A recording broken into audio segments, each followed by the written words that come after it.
अब देखो टोटली आपके बीकॉम फाइनल में 6 सब्जेक्ट होते हैं हर बार की तरह इस बार भी, ठीक है। पिछली बार कितने ग्रुप होते थे आपके? 3। इस बार भी आपके कितने ग्रुप होंगे? 3 ग्रुप होंगे, लेकिन फर्क यहाँ पर थोड़ा सा चेंजेस है ना। आपके group first, group second and group third, 3 group आपके पास है। फर्स्ट ग्रुप में पहले आपके जो सिलेबस होता था फर्स्ट ईयर और सेकंड ईयर के अंदर, उसमें सब में 2-2 सब्जेक्ट होते थे, ठीक है। इस बार आपके 3 सब्जेक्ट है फर्स्ट ग्रुप के अंदर। कितने? 3 सब्जेक्ट। और सेकंड ग्रुप में आपके पास में 2 सब्जेक्ट है, और आखिरी एक सब्जेक्ट जो है वो कहाँ है? ग्रुप नंबर 3 के अंदर, ठीक है। फर्स्ट ग्रुप में आपके एक सब्जेक्ट है management accounting, management accounting plus GST. इसके अंदर भी आपके पास जीएसटी है। सेकंड आपके पास है इनकम टैक्स, इसके साथ में भी आपके पास क्या है?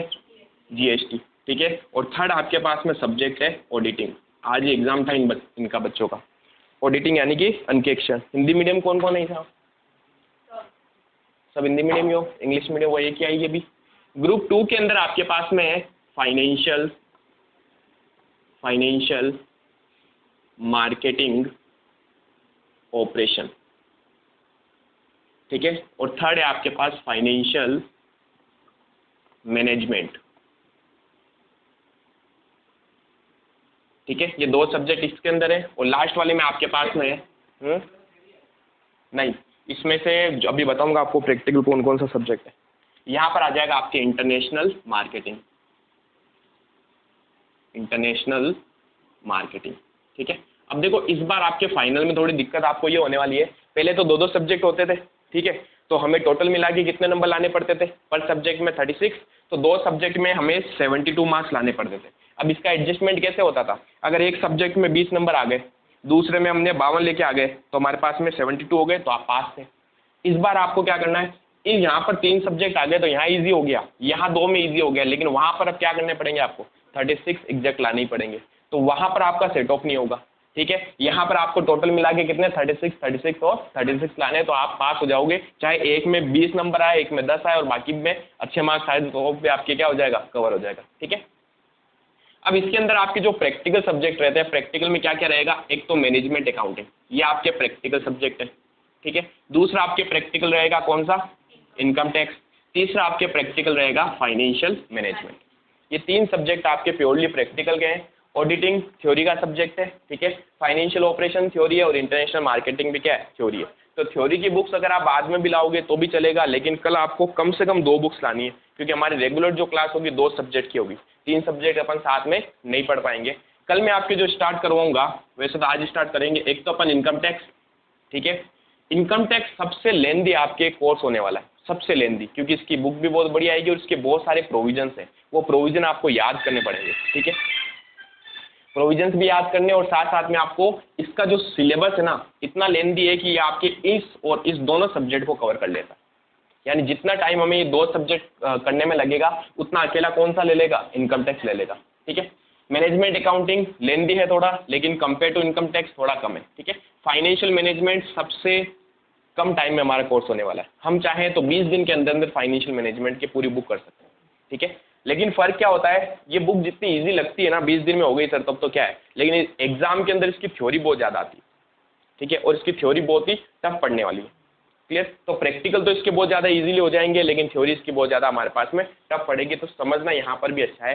तो फाइनल टोटल मिला के आपको 6 सब्जेक्ट कवर करने, अकाउंटिंग विद जीएसटी करना है, इनकम टैक्स विद जीएसटी करना, और financial management with GST practical subject, बाकी सारे थ्योरेटिकल सब्जेक्ट, ठीक है। कोई डाउट है यहाँ तक? अभी भी वही सिस्टम है, आपके हर एक पेपर कितने मार्क्स का होगा? 100 मार्क्स का। तो फर्स्ट पेपर आपके टोटल मिला के हो गया 300 मार्क्स का, सेकंड पेपर हो गया आपके पास में 200, और लास्ट वाला हो गया आपके पास में 100 मार्क्स, ठीक है। अगर पिछले में कभी आपके बैक वगैरह आ रखी हो तो उसके भी साथ में यहाँ पर एग्जाम होंगे। कोई है बैक वाला यहाँ पर? नहीं, फर्स्ट ईयर में भी हो सकता है कई बार। चलो ठीक है, तो फटाफट इस सिलेबस को उतार लो अपनी कॉपी में जल्दी से। पी मतलब प्रैक्टिकल लिख देना, इसको थोड़ा स्पीड से करें।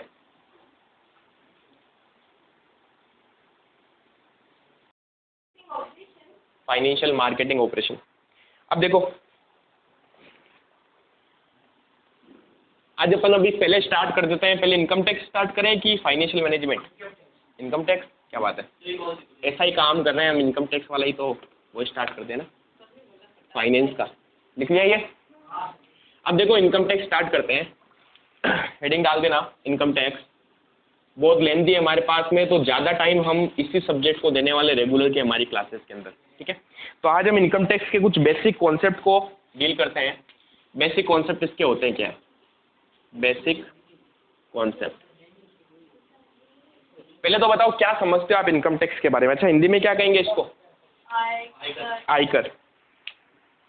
हिंदी में क्या बोलेंगे, आयकर। आपके सिर्फ आयकर नहीं, ये भी ध्यान रखना इनकम टैक्स एंड जीएसटी, यानी कि income tax and indirect tax नाम है आपके, इनडायरेक्ट टैक्स, ठीक है। यानी कि आयकर तथा अप्रत्यक्ष कर। यस जरूरी है क्योंकि आपको हिंदी में पेपर देना है, ठीक है। अब समझना टैक्स होता क्या है, सुना है कभी टैक्स के बारे में, क्या होता है। इनकम करते हैं उस पे इनकम पे लगता है एवरी ईयर, ठीक है, सिर्फ परचेज पे ही, नहीं सेल्स पे भी। इन शॉर्ट कहा जाए तो इनकम टैक्स एक्चुअल में टैक्स है, इनकम टैक्स और इनडायरेक्ट टैक्स ऐसा टैक्स है जो आपकी या तो इनकम पे लगेगा या आप कोई चीज कंज्यूम करोगे। कंज्यूम का मतलब समझते हो, आपने यूज ले लिया किसी चीज का। जैसे अगर मैं कार खरीदता हूँ तो मैं कार को यूज लूंगा, तो मैं उस कार को यूज लेने के बदले में गवर्नमेंट को टैक्स पे करूंगा। समझ में आ रहा है, हर एक चीज के ऊपर टैक्स लगता है, लेकिन टैक्स लगाने के गवर्नमेंट के पास में दो तरीके हैं। पहला तरीका होता है कि डायरेक्टली उस पर्सन से जो इनकम अर्न कर रहा है उसके ऊपर टैक्स लगा लो, या इनडायरेक्टली उस पब्लिक से टैक्स लो जो उस चीज को कंज्यूम कर रही है या फिर उपयोग में ले रही है। समझ गया, तो दो तरीके से इनकम टैक्स लगाया जाता है, सॉरी टैक्स लगाया जाता है। तो इसी तरीके से टैक्स को दो पार्ट में बांट दिया इन्होंने, ठीक है।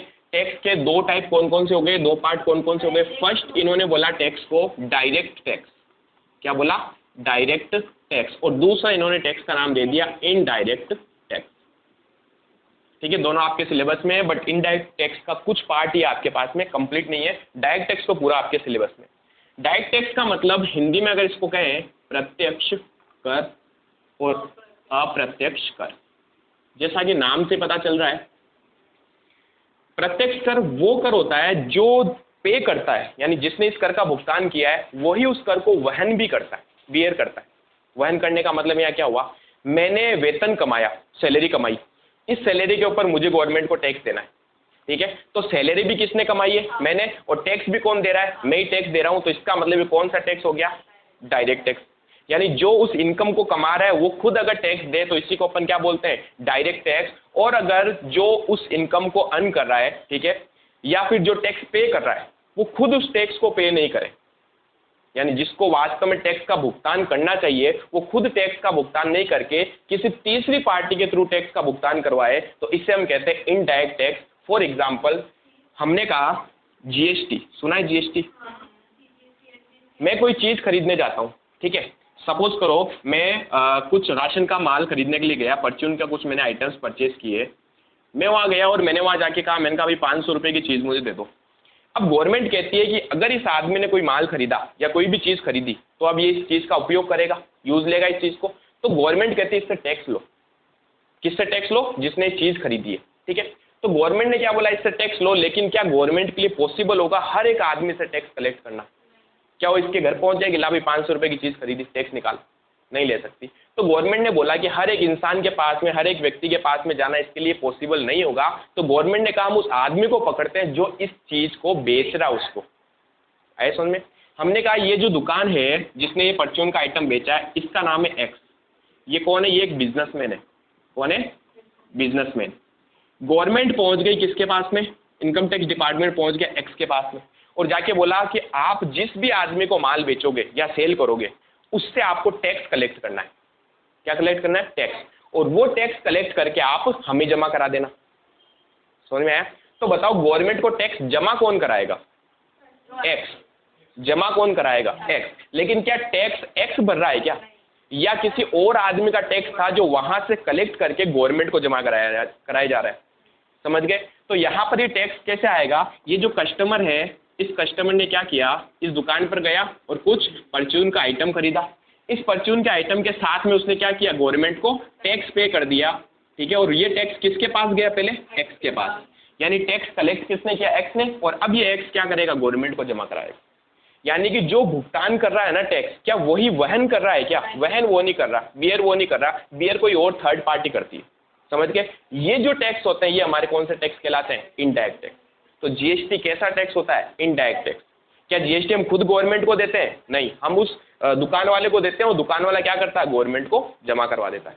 आए समझ में? तो ये डिफरेंस होता है दोनों के अंदर, इनडायरेक्ट टैक्स और डायरेक्ट टैक्स के अंदर। जबकि सैलरी पे क्या था? मैं किसी कंपनी में काम कर रहा हूँ, मैंने वहाँ से सैलरी अर्न करी, गवर्नमेंट ने कहा आपने कितने कमाए वहाँ से? मैंने कहा सर मैंने 5 लाख या 4 लाख रुपए कमाए। गवर्नमेंट ने कहा टैक्स दो इसके ऊपर।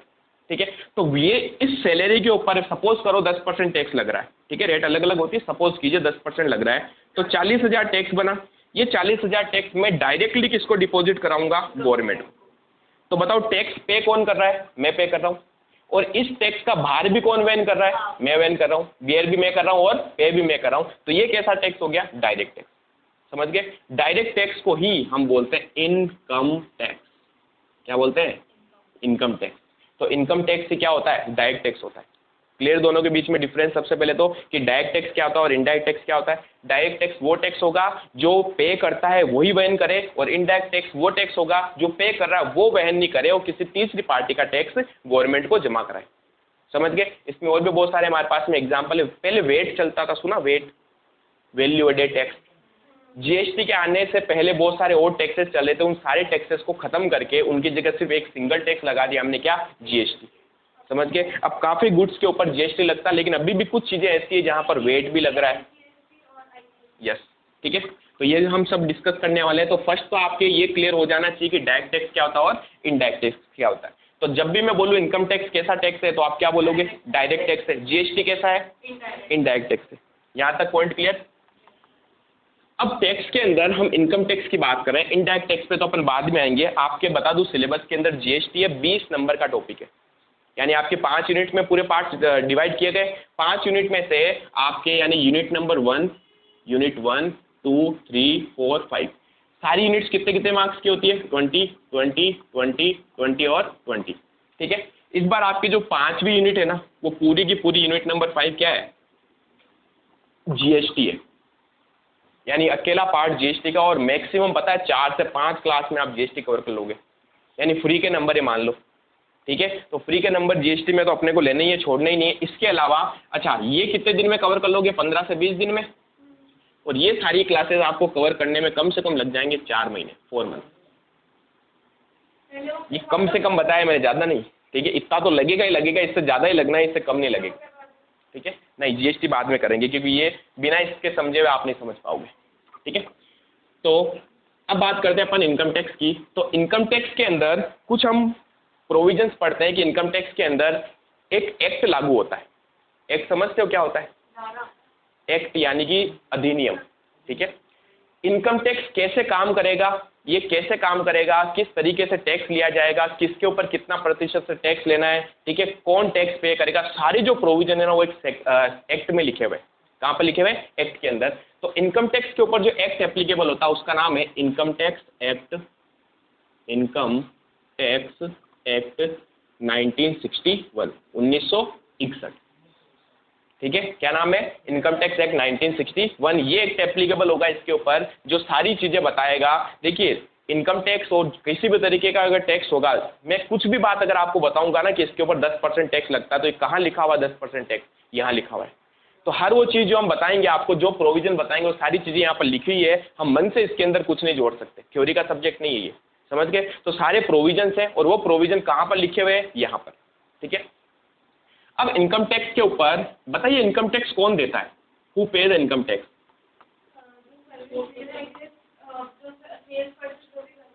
सेल परचेज का तो इनकम टैक्स में कोई रोल ही नहीं होगा। मैंने क्या बोला? सेल परचेज तो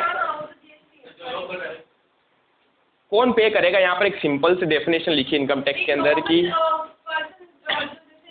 यस, पर्सन, व्यक्ति।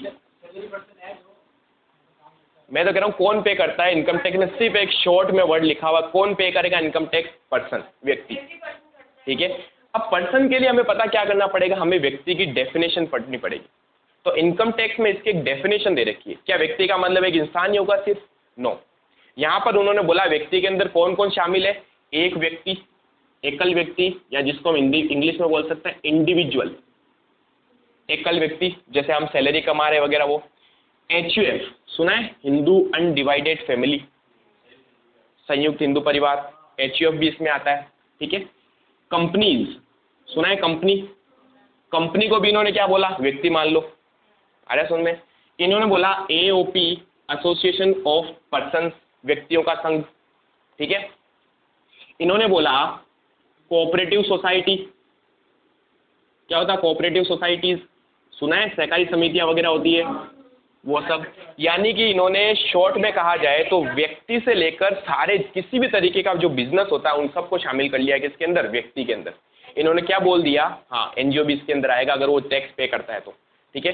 तो हर वो व्यक्ति जो टैक्स पे करेगा, जिसके अंदर किसको शामिल किया इन्होंने, व्यक्ति तो आ ही रहा है, साथ में एक पूरी फैमिली जो अनडिवाइडेड फैमिली है, हिंदू अविभाजित परिवार जिसे हम कह सकते हैं, कंपनीज आ गई, AOP आ गया, सारी चीजें, किसी भी तरीके की म्यूनिसिपल पार्टी भी इसके अंदर आ गई। तो हर एक ऑर्गेनाइजेशन जो टैक्स पे कर रहा है वो क्या, किसकी डेफिनेशन में आ जाएगा, व्यक्ति की डेफिनेशन, ठीक है।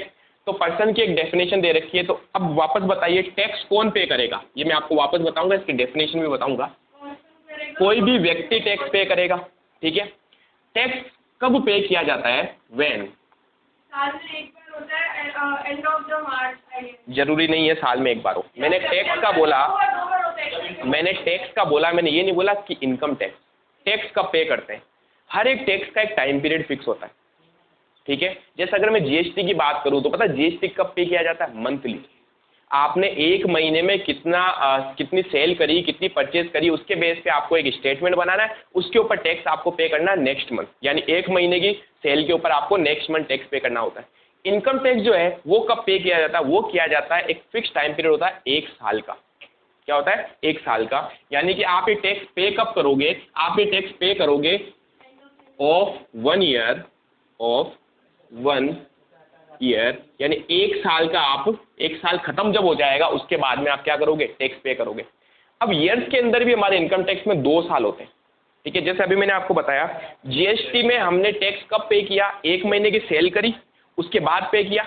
यानी हम टैक्स पे कब करेंगे, अगर इनकम टैक्स की बात की जाए, पहले मैं कमाऊंगा फिर टैक्स पे करूंगा, या पहले टैक्स पे कर दूंगा फिर कमाऊंगा, पहले हम कमाएंगे, ठीक है। तो यहाँ पर उन्होंने बोला कि आप 1 साल की जो इनकम है, 1 साल की जो इनकम है वो कमाओ, उसके ऊपर जैसे ही साल खत्म हो जाएगा आपको टैक्स पे करना है, ठीक है। यानी हमारा 1 साल की इनकम पे हमने अर्न कर लिया, कितनी इनकम है उसके ऊपर टैक्स की कैलकुलेशन करो और अगले साल उस टैक्स का भुगतान कर दो। अरे सुनिए, तो टैक्स मैंने कहा, मैंने 1 अप्रैल 2019 से कोई अपना काम स्टार्ट किया, ठीक है, या मैं कहीं पर सैलरी के बेस पे लग गया और मैंने 31 मार्च 2020 तक वहां पर काम किया।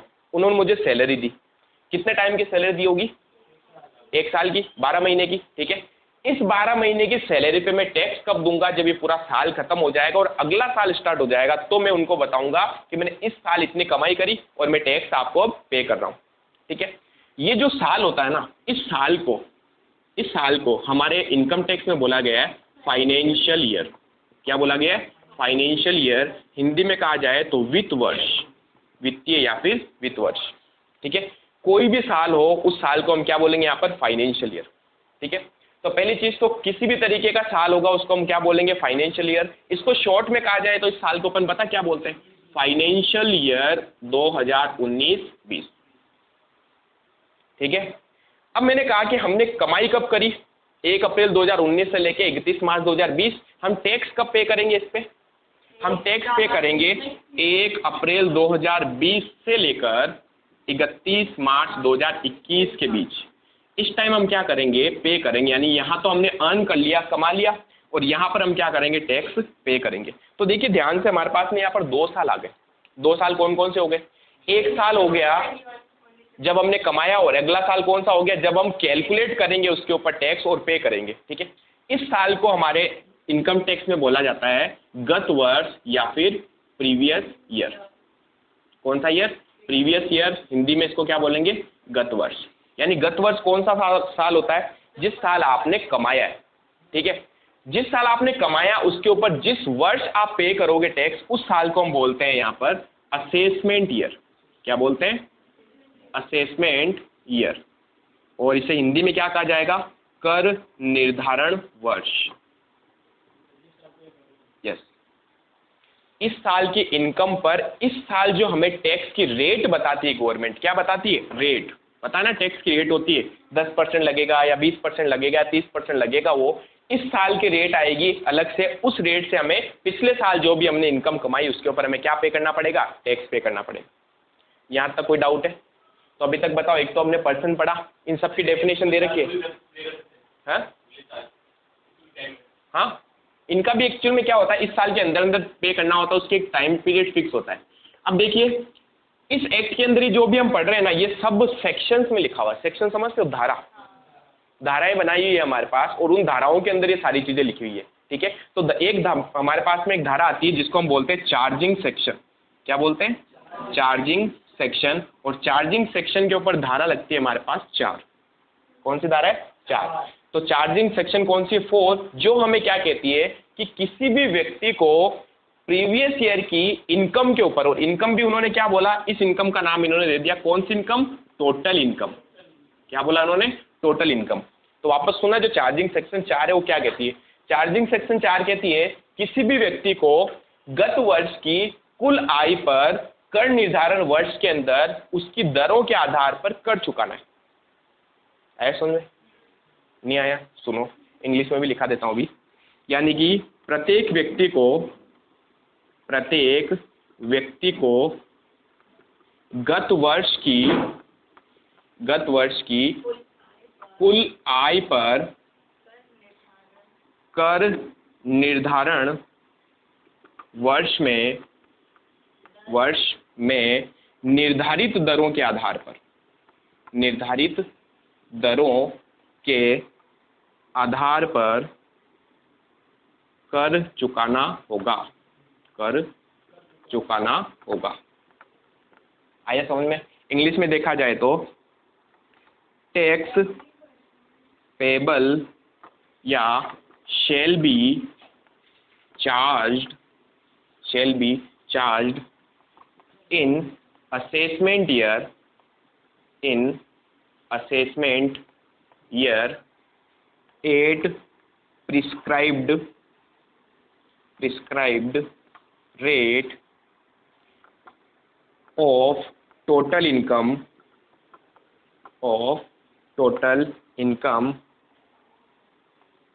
in previous year. Total income earned in previous year. आया समझ में?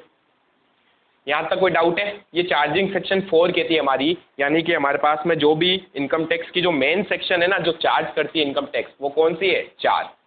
ठीक है, फटाफट लिखो। ठीक है,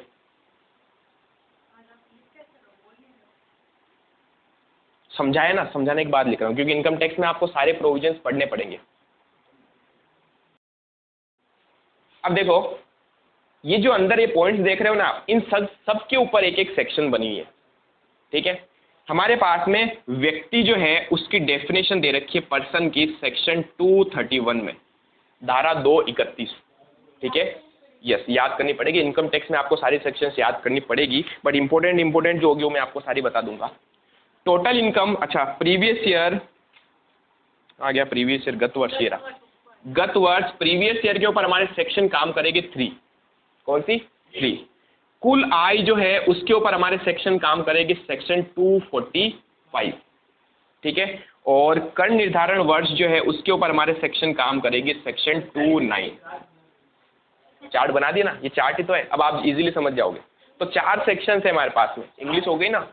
अच्छा, इंग्लिश में भी लिखूं? क्या कर रही हो? चलो ठीक है।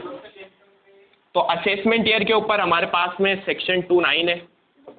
ठीक है, प्रीवियस ईयर के ऊपर हमारे पास में सेक्शन 3 है, जो बताता है कि प्रीवियस ईयर क्या होगा। प्रीवियस ईयर जो हमने आपको समझाया ना, वही डेफिनेशन वहां दे रखी है और कुछ नहीं है। ठीक है, टोटल इनकम कहाँ गया? टोटल अर्निंग या टोटल इनकम सेक्शन 245। ठीक है, और पेबल एट पर्सन की डेफिनेशन कहाँ है? पर्सन नहीं लिखा, यहाँ लिख दो, पर्सन शेल बी चार्ज, नहीं पर्सन शेल बी चार्ज नहीं होगा। ठीक है, बाय पर्सन लिख दो, बाय एवरी पर्सन। ठीक है, एवरी पर्सन। तो यहाँ पर हमारे सेक्शन कौन सी हो जाएगी पर्सन की? 231। ठीक है, तो ये आपको सेक्शंस भी याद करनी पड़ेगी। यहाँ तक कोई डाउट है? अब देखिए, अब इन्होंने तो सिस्टम बता दिया चार्जिंग सेक्शन। क्या बोला उन्होंने कि किसी भी व्यक्ति को टैक्स देना है उस साल की इनकम पे, यानी गत वर्ष की इनकम पे जो उसने टोटल इनकम कमाई है, उसके ऊपर आपको टैक्स कब देना है? अगले साल उसकी रेट जो भी निर्धारित की जाए। अब यहाँ पर हमें ये देखना पड़ेगा कि टोटल इनकम क्या होती है। टोटल इनकम कहाँ लिखी है? सेक्शन 245 में टोटल इनकम के ऊपर भी हमें देखना पड़ेगा कि टोटल इनकम एक्चुअल में होती क्या है। अब हम गवर्नमेंट के पास गए, ठीक है, मिटा दूँ, सबने लिख लिया। अब हम कहाँ गए? गवर्नमेंट के पास। मैंने कहा साहब टैक्स ले लो। उन्होंने बोला बताओ टोटल इनकम क्या है। मैंने कहा साहब टोटल इनकम तो पता नहीं है। उन्होंने बोला जाओ और पढ़ो कि टोटल इनकम कैसे निकलेगी। हमने कहा ठीक है साहब। तो हम गए, कहाँ पर गए टोटल इनकम के लिए? हम सेक्शन, कौन सी सेक्शन थी? 245। सेक्शन 245 में गए और हमने कहा कि हम यहाँ जाके देखेंगे कि टोटल इनकम क्या होती है। Total income. अब टोटल इनकम के लिए उन्होंने क्या बोला समझना अच्छे से। उन्होंने कहा टोटल इनकम वो इनकम होती है जो सेक्शन 5 के आधार पर, क्या बोला उन्होंने? टोटल इनकम वो इनकम होती है जो सेक्शन 5 के आधार पर, सेक्शन 5 के आधार पर इनकम टैक्स में बताए गए प्रोसीजर के हिसाब से, इनकम टैक्स प्रोविजंस के अकॉर्डिंगली आपने कैलकुलेट कर रखी है।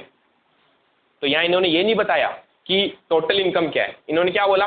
टोटल इनकम वो इनकम है जिसकी गणना यानी जिसकी कैलकुलेशन जो है वो सेक्शन 5 में बताई गई है। और वो सेक्शन 5 में क्या लिखा हुआ है कि गणना इनकम टैक्स के इन प्रोविजंस के आधार पर होनी चाहिए। ठीक है, वो जो आपकी इनकम आएगी उसको हम क्या बोलेंगे? Total income. आया समझ में? तो अब बताओ, इस सेक्शन ने वापस हमें एक दूसरे सेक्शन पे भेज दिया कि जाके पढ़ो सेक्शन 5 में कि कैलकुलेशंस कैसे करनी है। ये आप पढ़ोगे, पास होना है ना, अच्छे नंबर लाने हैं ना। हाँ, तो अब देखो यहाँ पर टोटली क्या बोल दिया इन्होंने कि सेक्शन 245 में हम तो गए टोटल इनकम ढूंढने, उसने क्या बता दिया? टोटल इनकम के लिए आप कहाँ जाओ? सबसे पहले सेक्शन 5 में, और वहां जाके देखो कि कैलकुलेशन कैसे करोगे आप। ठीक है, हम सेक्शन 5 में गए, वहां जाके हमने देखा, हमने कहा साहब बता दो आप किस इनकम के ऊपर टैक्स देना, टोटल इनकम क्या होगी। उन्होंने कहा एक काम करो, मुझे बताओ आपने पैसा कमाया है। मैंने कहा यस। बोला कहाँ से कमाया? तो सबसे पहला ये चीज आपसे क्या पूछ रहे हैं, ये कहेंगे आपने पैसा कहाँ से कमाया, यानी कि उसका सोर्स क्या है, उसका स्रोत क्या है। मैंने कहा साहब अच्छा, स्रोत में भी इन्होंने बोला इंडिया में कमाया कि इंडिया के बाहर कमाया। क्या पूछ रहे हैं? इंडिया में कमाया या इंडिया के बाहर कमाया। तो मैंने कहा साहब कुछ तो इंडिया में कमाया और कुछ इंडिया के बाहर कमाया, यानी इंडियन इनकम और non Indian income. Foreign income भी बोल सकते हो, नॉन इंडियन इनकम। तो इन्होंने बोला कि भाई आपके पहले तो इनकम का सोर्स बता दो। ठीक है, हमने बता दिया। फिर उन्होंने बोला एक काम करो, आप भारत के नागरिक हो या नहीं। क्या पूछा इन्होंने आपसे? आप भारत के रेजिडेंट, आप भारत के नागरिक हो या फिर नहीं। हमने कहा भाई हम भारत में रहते हैं, नागरिक से क्या मतलब हुआ। ठीक है, इन्होंने बोला भारत के नागरिक हो। मैंने कहा यस। फिर बोला आप भारत में निवासी हो या नहीं। दोनों में फर्क है। नागरिक आप हो सकते हो लेकिन आप भारत में निवासी यानी रेजिडेंट हो या नहीं। तो मैंने कहा साहब ये रेजिडेंट वाला तो समझ में नहीं आया। उन्होंने बोला रेजिडेंट की भी कैलकुलेशन होगी, गणना की जाएगी कि आपने जिस साल वो इनकम कमाई है उस साल आप भारत में निवासी थे या नहीं थे। ठीक है, मैंने कहा ठीक है साहब गणना कर लो। तो निवास स्थिति की भी गणना दो तरीके से होती है। एक तो उन्होंने बोला रेजिडेंट, इंडियन रेजिडेंट, एक उन्होंने बोला नॉन रेजिडेंट। क्या बोला? नॉन रेजिडेंट, यानी कि निवासी और गैर निवासी या अनिवासी बोल सकते हो इसको, अनिवासी। यहां तक कोई डाउट है? फिर हमने उसको बोला, मैंने कहा साहब मुझे एक बात तो बताओ, आप ये रामायण कर रहे हो, निवासी हुआ तो क्या होगा और अनिवासी हुआ तो क्या होगा। उसने बोला अगर आप भारत के निवासी हो तब तो आपने चाहे कहीं पर भी इनकम कमाई हो, कहीं पर भी, भारत में, भारत के बाहर, पाताल लोक में, ठीक है, जहां पर भी आपने इनकम कमाई हो उस सब इनकम के ऊपर टैक्स देना पड़ेगा। हमने कहा ठीक है साहब। तो ये रेजिडेंट का मतलब क्या हो गया कि आप अगर भारत में निवासी हैं तो आपको तो कंप्लीट इनकम के ऊपर टैक्स देना पड़ेगा, कंप्लीट इनकम पे, चाहे आपने भारत में कमाई या भारत के बाहर कमाई।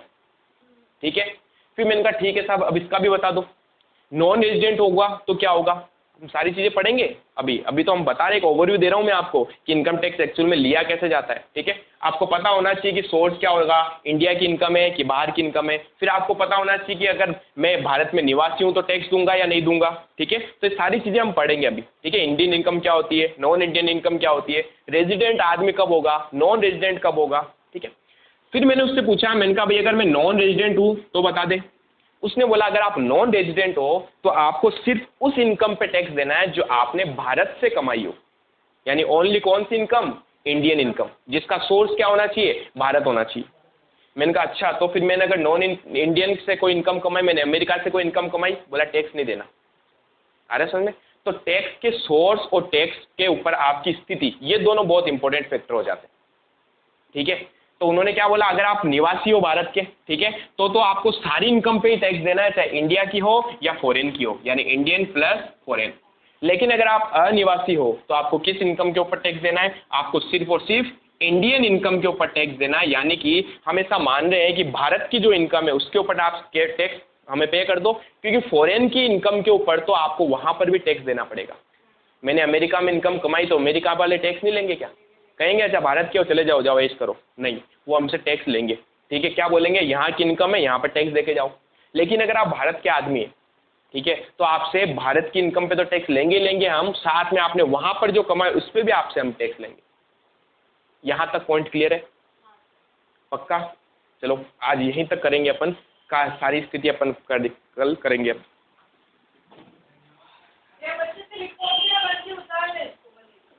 ऐसे उतारो, ये सारी चीजें वापस पढ़ेंगे। मैं तो आपको एक ओवर